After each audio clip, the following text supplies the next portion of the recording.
80년대 전에는 남녀가 이렇게 썩 자연스럽게 만나는 거에 익숙하진 않았어요. 그래서 그렇게 네. 교회도 다니고 예, 만날 수 있는 기회가 별로 없으니까. 예. 그때 이제 처음으로 이런 만남의 장을 열면 시대의 호응을 받겠다라는 어떤 진짜 어떤 영감이 있었죠. 촉이 있었죠.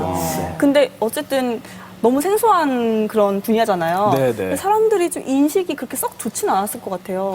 진짜 그 책만 한 10권 쓸 거예요. 그때 스토리 하면 무지무지하게 하여간 명함을 못 내밀었어요. 창피하고. 또 내밀어도 설명을 해야 돼요. 그렇죠. 이 사업이 뭐고. 무엇보다도 이 부모님께서 아버지께서 호적을 팔 고려를 하고 있다. 좀 집에 오지 마라. 하고 뭐 면접을 한번 보면은 이제 어떤 이제 커플 매니저 그 당시엔 상담원인데요. 여성이 이제 오면은 창문을 자꾸 봐요. 왜 쳐다보나 했더니 아버지가 따라온 거예요. 왜 이상한 데 온 게 아닌가. 혹시나 걱정돼서. 네, 그래서 굉장히 그 좀 음지 사람들의 인정을 받지 못했던 그 당시 이런 분야의 어떤 사업을 그래도 이런 방송에 출연할 수 있는 결혼정보회사로 변화를 이끌어내는 그런 과정이 있었습니다. 갑자기 눈물이 나려고 합니다. 정말 그러니까 힘드셨나봐요. 얼마나 답답하셨을까 싶은 게 예를 들어서 이제 명함 같은 걸 만들어 가지고 이런 일을 하는 사람입니다라고 하면 지금은 뭐 커플 매니저고 결혼정보 회사다 그러면 그러세요라고 하지만 그 당시에는 이거 뭐야? 사이비 단체도 아니고. 이상한 오해도 많이 받으셨을 것 같고. 지금도 꿈에 나타나는 제 그때 당시에 지하철이나 이런 데서 홍보했던 멘트가 있어요. 어떻게? 안녕하십니까.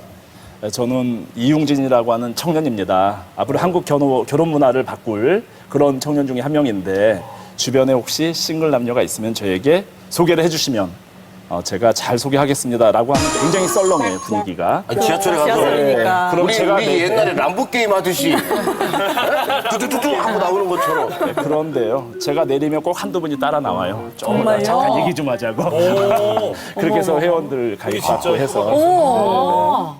네, 저희는 한국의 어떤 새로운 결혼 문화를 위해서 이 자리에서 멋지게 자기를 소개하는 그런 과정 중에 있습니다. 그래서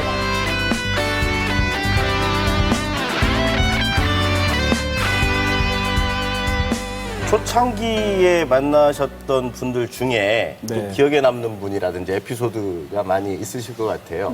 미팅을 1000번 이상 맞선을 보면서 결혼한 남자도 있었고. 1000번이요? 예, 1000번. 한 명이 1000번. 예, 한 20년 걸려요. 근데 여기 아나운서니까 그때 당시에 한 40대 아나운서가 있어요. 예. 43살, 93년도인데. 예. 그래서 인기 완전히 캡이었어요. 아주 굉장히 인기 있었어요. 그 모이면 여성들이 따르고 굉장히 좋았는데 그분이 25년 만에 회원가입을 하셨어요. 네. 결혼 아직 못 하셨더라고요. 그래가지고 요즘 열심히 만나고 계시는데 그때 당시는 여성 평판이 좋았는데 예. 지금 만난 여성마다 클레임이 와요. 원인을 따져보니까 이분이 아직도 자기가 핑크한 줄 아세요. 그래서 여성에게 아직 생각이 거기에 멈춰 계시구나. 예. 전성기 때에. 예, 당신은 이제 더 이상 킹카가 아닙니다. 예. 라고 얘기를 못하죠. 하고 싶어도 전화를 끊고. 어찌 보면 단골 고객 아닙니까? 오늘 이 방송을 보시면 아실 거예요. 잠깐만, 93년 전 아까 그 화면에도 잠깐 나왔는데 여자 손님보다는 남자 손님이 좀 많았었어요. 네. 그래서 기획을 했던 게 스피드 데이팅이란 건데 이게 어떤 건가요? 좀 더 사람들의 호응을 받는 그런 공감 있는 자리를 만들자. 그래서 여러 사람이 한 자리에서 만날 수 있는 자리. 네. 그 대신 어떤 테마, 어떤 공감대를 형성할 수 있는 주제를 넣자. 그래서 크리스마스 때 뭐 김장을 담그면 그 김장을 담가서 불이웃에 이제 봉투처럼 기부하는 거예요. 남자 여자들이 모여서. 그럼 되게 재밌거든요. 이런저런 이야기도 주고받으면서 행사가 열려 4개명의 미혼 남녀가 불이웃을 위한 김장을 담그면서 배우자를 찾았습니다. 지금 생각하면 그냥 아 좋겠다라고 하지만 사실 그 당시에 남자 여자 만나면 그냥 커피숍에서 만나서 취미가 뭐예요? 어색할 때. 특기가 뭐예요? 독서예요, 음악 감상이에요. 뭐 이랬을 때인데 뭔가 이게 거리가 하나 들어온다라고 하는 것은 굉장히 큰 변화였을 것 같아요. 그래서 저희가 98 IMF 있을 때 유명한 그 이제 헌혈 미팅을 했어요. 오늘 서울에서는 헌혈한 사람들끼리만 모여서 사랑의 짝을 찾는 이색적인 행사가 열렸습니다. 이른바 헌혈 미팅, 이명석 기자가 소개합니다. 2주일 전 서울역앞 헌혈의 집에는 평소보다 훨씬 많은 젊은이들이 모여들었습니다. 헌혈한 사람들을 모아서 미팅을 시켜준다는 한 이벤트 회사의 행사에 참가하기 위해서입니다. 이들이 손꼽아 기다려온 미팅이 드디어 서울 장충당공원에서 오늘 열렸습니다. 1,000명이 모이는데 그때 월스트리트 저널에서 그 한국인은 네.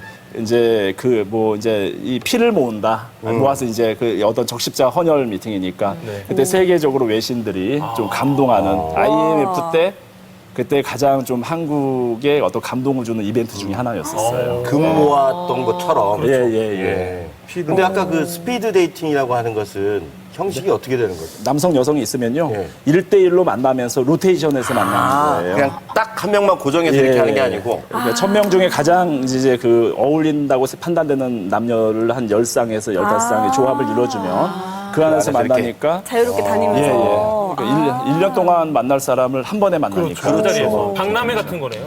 근데 만약 그렇게 되면은 어떻게 하면 좋은데? 네. 아, 나도 박람회 가고 싶다.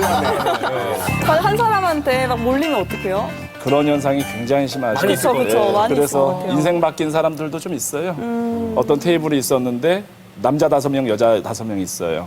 뭐 남자 5명은 그 자리에 가장 예쁜 4명은 그 자리에 가장 예쁜 여성한테 필이 꽂혔는데 네. 어떤 남자 그 중에 한 명은 가장 필이 안 꽂히는 여성에게 자기 분수를 안 거죠.